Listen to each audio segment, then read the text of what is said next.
हम अभिज्ञान शाकुंतलम में वर्णित जो प्रमुख पात्र हैं उसके चरित्रण के विषय में अध्ययन कर रहे थे। उसी क्रम में अभिज्ञान शाकुंतलम में जो महर्षि कर्ण है अथवा काश्यप जो ऋषि हैं वो भी एक महत्वपूर्ण पात्र माने गए हैं, एक महत्वपूर्ण पात्र है।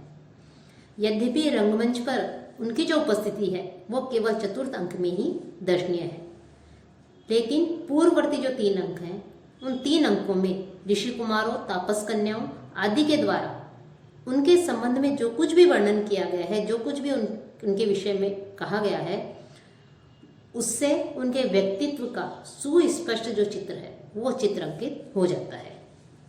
अभिज्ञान शाकुंतलम में 3 ऋषियों का चित्रण हुआ है, कर्ण, दुर्वासा तथा मारीच। इन तीनों का ही अपना एक पृथक जो है व्यक्तित्व है, लेकिन उसमें महर्षि जो कर्ण है उनकी भूमिका सर्वाधिक महनीय है। महर्षि कर्ण आश्रम के कुलपति हैं और शकुंतला उनकी पालिता पुत्री है, जिनके प्रति वे जो है वो अत्यधिक स्नेह रखते हैं। उसी की ग्रह शांति के लिए वे सोमतीर्थ भी गए थे। जब हम अभिज्ञान शाकुंतलम का अध्ययन करते हैं तो उसका अध्ययन करने से महर्षि कर्ण के चरित्र की अनेक विशेषताएं जो है वो व्यक्त होती हैं, हमें दिखाई देती हैं। वे तपोनिष्ठ, नैष्ठिक ब्रह्मचारी, अंतर्ज्ञानी तथा महाप्रभावशाली है। भगवान कश्यप है शाश्वते ब्रह्मणे स्थित है इति। अपने तपोबल से वे भूत, भविष्य तथा वर्तमान इन तीनों का ही ज्ञान कर लेते हैं। तपह भूत मारीच भी उनके तपह प्रभाव से के प्रशंसक है। तपह प्रभावात प्रत्यक्षम सर्वमय तत्र भवत है। उन्होंने पहले ही जान लिया था कि शकुंतला पर निश्चित रूप से कोई विपत्ति आने वाले समय में भविष्य में आएगी और उसी की शांति के लिए वे सोमतीर्थ गए थे। दैवम प्रतिकूलम शमयितुम सोमतीर्थम गतः। और आश्रम में जब वापस लौटते हैं, लौटने पर उन्हें शकुंतला के गंधर्व विवाह का वृतांत उन्हें तपोबल से ही ज्ञात हुआ था। जो महर्षि कर्ण है, उन कर्ण की जो तपस्या है, उस तपस्या का जो है अद्भुत प्रभाव है, तपोबल में अद्भुत प्रभाव है। उनकी उपस्थिति में राक्षस आदि यज्ञों में विघ्न नहीं कर सकते, लेकिन जब वो महर्षि कर्ण आश्रम में उपस्थित नहीं होते तो उनकी अनुपस्थिति में जो है वो विघ्न डाल सकते हैं, लेकिन उनके उपस्थित होते हुए राक्षस जो है वो किसी भी प्रकार से उनके कार्य में विघ्न उपस्थित करने का साहस नहीं कर सकते। संपूर्ण जो तपोवन है, आश्रम है, उसमें समस्त प्राणी, यहाँ तक कि अचेतन पदार्थ भी महर्षि कर्ण से प्रभावित है। और शकुंतला की जो विदाई होती है, तो शकुंतला की विदाई के अवसर पर जब प्रियंवदा इस बात से चिंतित होती है कि उसकी शकुंतला के अनुरूप जो आभूषण है, वो आश्रम सुलभ जो आभूषण है वो उपलब्ध नहीं है, तभी 2 ऋषि कुमार जो है वो अलंकार आदि लेकर के उपस्थित होते हैं।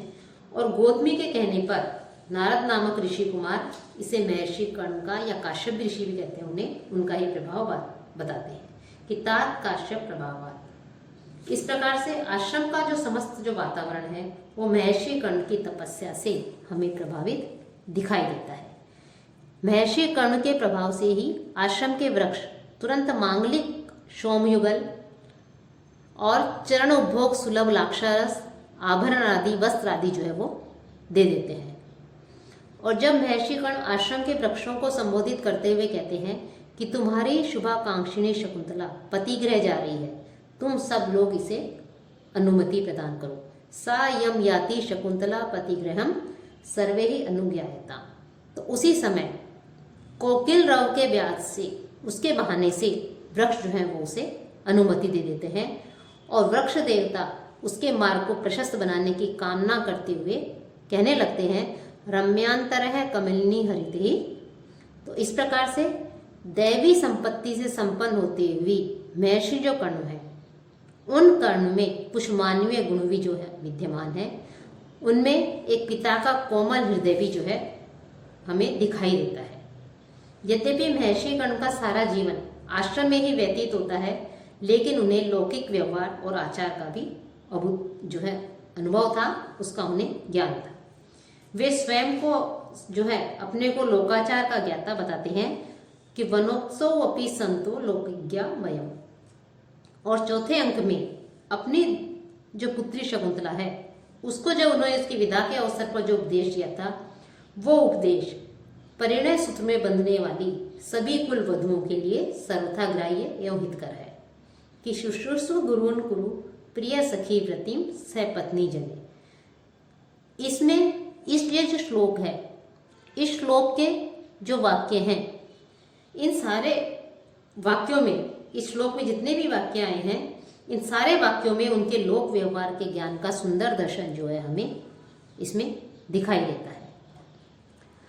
यद्यपि शकुंतला उनकी पालिता पुत्री है, लेकिन फिर भी वे उसे अपना जीवित सर्वस्व मानते हैं और शकुंतला के प्रति उनके हृदय में निस्वार्थ प्रेम जो है हमें दिखाई देता है। इसलिए शकुंतला से विदा होते हुए वे स्वयं भी, उस समय वो स्वयं भी जो है अत्यधिक दुखी हो जाते हैं, कर्णविवल हो जाते हैं। और शकुंतला अभी गई नहीं है, आज चली जाएगी, इसी आशंका से उनका हृदय जो है चिंताकुल हो गया है, कंठ अवरुद्ध हो गया है, दर्शन शक्ति जो है वो मंद पड़ जाती है। वे स्वयं कहते हैं कि जब मुझ जैसे व्यक्ति को, जो कि अरण्य में रह रहे हैं, अरण्यवासी हैं, जब पुत्री वियोग से जब ऐसे दुखी हैं, अत्यधिक दुखी हो रहे हैं, पीड़ित दिखाई दे रहे हैं, करुणा से युक्त हैं, तो भला गृहस्थजन जो है वो क्यों, जब उनकी पुत्री पहली बार जाती है, विदा होती है, पुत्री का विवाह करते हैं, तो इस प्रकार से जो है क्यों दुखी नहीं होती होगी कि यास्यति अद्य शकुंतला इति। तो शकुंतला के प्रति वियोग की जो करुणामयी दशा है, उस करुणामयी दशा से जो है चिंतित, उससे पीड़ित, उससे व्यथित जो है महर्षि कर्ण जो है हमें दिखाई जाते हैं, यहाँ पर दिखाई देते हैं। तो लौकिक स्नेह से के बंधन से वे अपने आप को मुक्त नहीं पाते। साथ ही शकुंतला के वियोग से उत्पन्न जो दुख है, शोक है, उस शोक को, दुख को जो है वो सहन करने में भी असमर्थ जो है हमें दिखाई देते हैं। पुत्री वियोग से व्यथित पिता की वो जो है उसको कातरता कह लो, धीरता कह लो, वो जो है धीरता को भी जो अधीर बना देती है। और शकुंतला को विदा करने के पश्चात लौटते समय अनसुईया और प्रियंवदा से कि गतवती मां सहचारिणी, इस कथन के द्वारा महर्षि कर्ण ने अपनी व्यथा को बहुत ही सुंदर रूप से जो है उन्होंने यहाँ पर वर्णन किया है, चित्रित किया है कि अरण्यवासी होते हुए भी कर्ण लोक वृतांत में पूर्ण निष्णात है। उन्होंने स्वयं भी कहा है कि वनोत्सव अपि संतो लोकिज्ञा वयम्, और शकुंतला के वियोगजन्य दुखावेग को दबाकर वे दुष्यंत के लिए सामयिक और राजोचित संदेश भी जो है वो भेजते हैं कि अस्मान साधु विचिंत्य संयम धना। साथ ही वे राजा दुष्यंत जो है वो अनसुईया और प्रियंवदा को शकुंतला के साथ, यद्यपि उसकी घनिष्ठ सखियां हैं, लेकिन फिर भी वो शकुंतला के साथ में हस्तिनापुर नहीं भेजते, क्योंकि वे जानते हैं कि युवती तथा अविवाहित जो कन्या है, उस कन्या को जो है बाहर भेजना जो है उचित नहीं है। वे कन्या को परकीय धन मानते हैं और उसे वास्तविक स्वामी के हाथों में सौंपकर ही निश्चिंता का अनुभव करते हैं।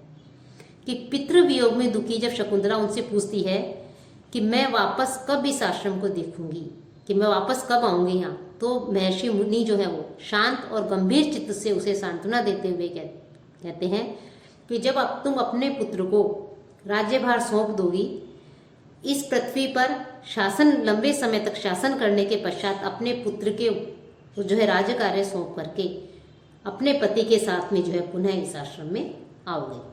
तो इस प्रकार से उन्होंने जो है शकुंतला को गृहस्थ धर्म के नियमों को जो है गृहस्थ धर्म का पालन करके वानप्रस्थ आश्रम में जो है वो फिर वो प्रवेश कर सकती है, इस बात की जो है उन्होंने भी शिक्षा दी है। उनको मानव स्वभाव का भी अच्छा ज्ञान था। वे जानते हैं कि मनुष्य जो है वो धीरे धीरे अपने दुखों को भूल जाता है। इसलिए शोक विवल जो शकुंतला है, उस शकुंतला को समझाते हुए कहते हैं कि पति के घर के कार्यों में संलग्न होकर कि तुम जो है मेरे विरह के दुख की जो दुख है, उस दुख को जो है शीघ्र ही भूल जाओगे। तो इस प्रकार से वो उन्हें शकुंतला को जो है ज्ञान देते हैं, शिक्षा देते हैं और उसे जो है उस दुख को भूलने के लिए कहते हैं। महर्षि कर्ण जो है वो दयालु, प्रेमी पिता, तपोनिष्ठ ब्रह्मचारी, सिद्धिमान और लौकिक व्यवहार जो है उसके ज्ञाता हैं। वो ज्ञान वे न केवल मानव अपितु पशु पक्षियों, लता और जो वृक्ष हैं उन सबके ऊपर भी, चेतन अचेतन सभी पर समान रूप से जो है महर्षि कर्ण जो है अपना स्नेह रखते हैं। महर्षि कर्ण विद्या, ज्ञान और जो प्रेम है उसकी साक्षात मूर्ति यहाँ पर चित्रित की गई है। साक्षात मूर्ति जो है प्रतीत होते हैं। वो लौकिक व्यवहार के पूर्ण रूप से ज्ञाता है। साथ ही महर्षि कर्ण जो है वो भारतीय जो संस्कृति है उस भारतीय संस्कृति का जो आदर्श रूप है उस आदर्श रूप को मुखरित करते हैं।